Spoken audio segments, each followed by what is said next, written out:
Olá, tudo bem?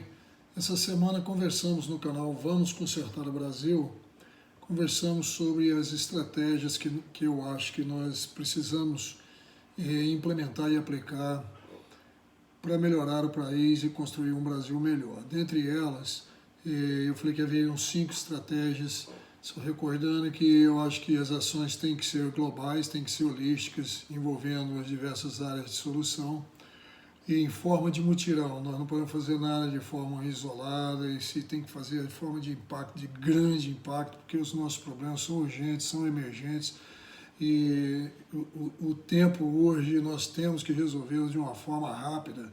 Quem é muito lento, muito devagar, não consegue produzir praticamente nada de impacto, né?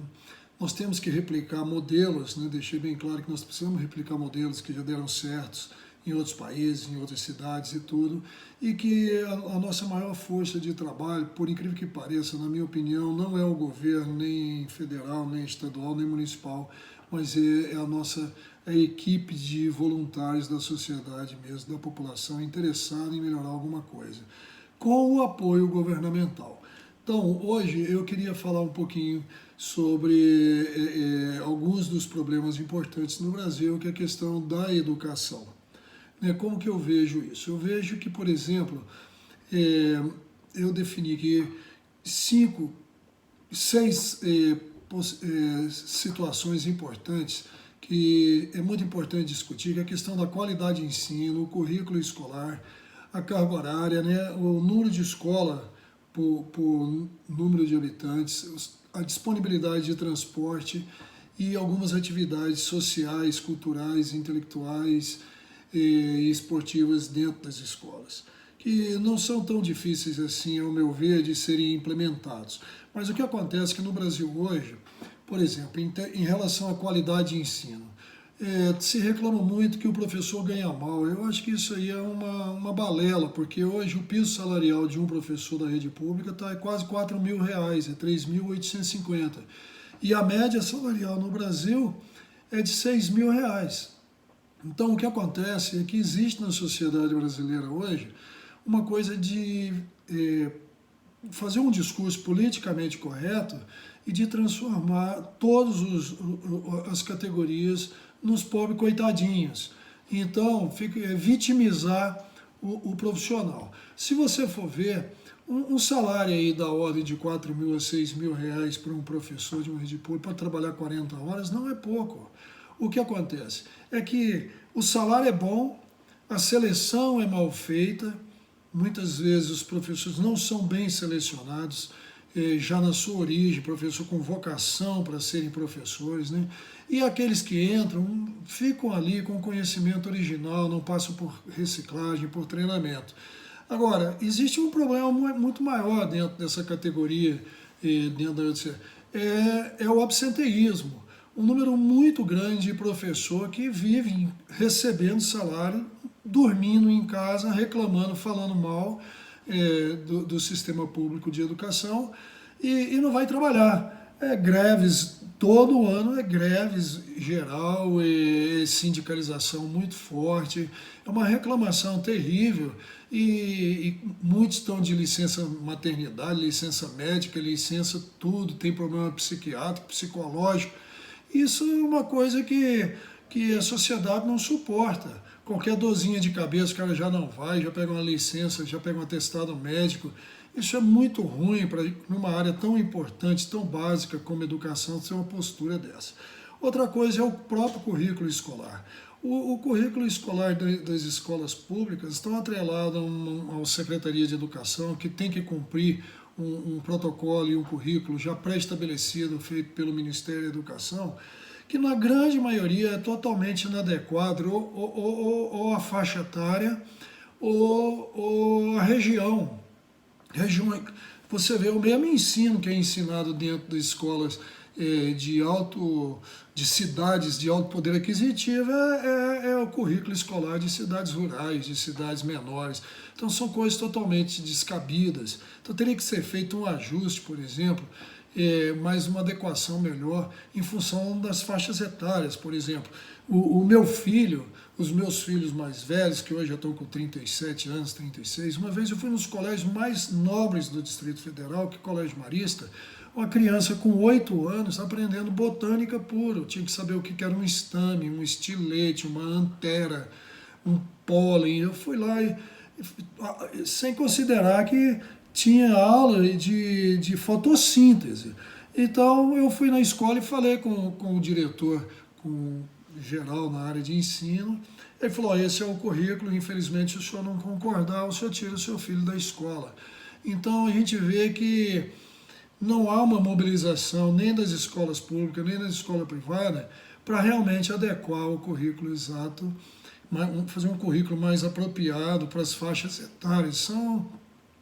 São feitos aí, estão aí há anos e não existe ninguém interessado em modificar e ajustar.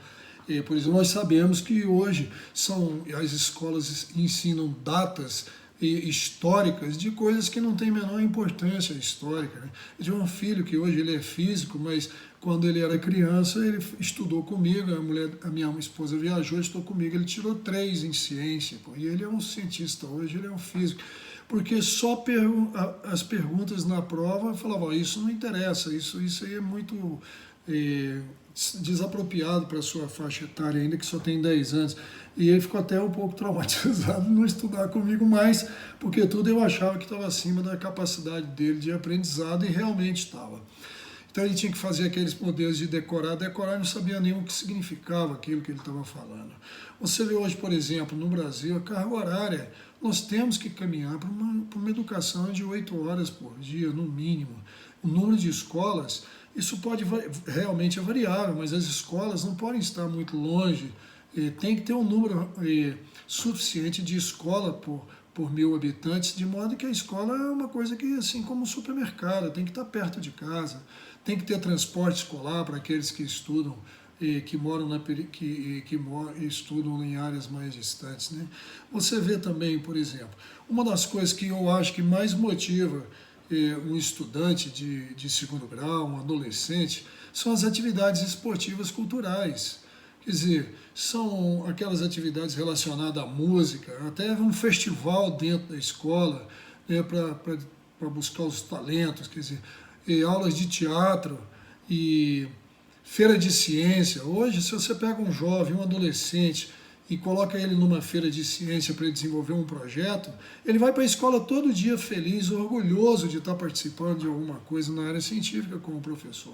Então, se você pega uma escola e coloca hoje só para estudar português, matemática, geografia, história, para decorar números, para decorar dados, para decorar informações que ele não usa para nada, esse tipo de coisa desestimula a criança. E o principal responsável por esse estímulo é os professores. Nós temos que ver hoje, por exemplo, que existem exemplos maravilhosos de escolas bem-sucedidas no Brasil, e se você for ver essas escolas no ranking brasileiro das melhores escolas no Brasil, estão em cidades pequenas, estão como, por exemplo, no Ceará, em cidades pequenas como Sobral, Groairas, Porteiras, você tem cidades do interior de Goiás. Então, como que essas escolas com uma infraestrutura que não é perfeita conseguem estar no ranking do IOEB, que são os índices de participação de educação brasileira, que ranqueia os melhores alunos. Nós temos que ver que o professor é fundamental, mas ele tem que ter essa corresponsabilidade com a escola, com os alunos de inovação. Então nós temos que integrar e treinar e fazer reuniões interescolares. Mesmo até hoje em dia você pode fazer reuniões de videoconferência. E qual é o sucesso que essas escolas do interior têm e que eu não posso implementar aqui, que é o serviço que eu falei na palestra anterior, sobre a gente aproveitar, na natureza nada se cria, tudo se copia. Por que nós não podemos hoje, os professores, as escolas públicas, copiar essas escolas que estão dando certo, que estão ranqueadas como as melhores escolas do Brasil? É uma questão de atitude. Não precisa reinventar a roda, simplesmente aproveitar e incentivar que cada escola pública no Brasil se interaja maior com essas escolas bem-sucedidas e saber qual é a fórmula, qual é a matemática que eles estão praticando lá, que possam ser utilizadas na sua própria escola de uma forma simples, sem grandes recursos.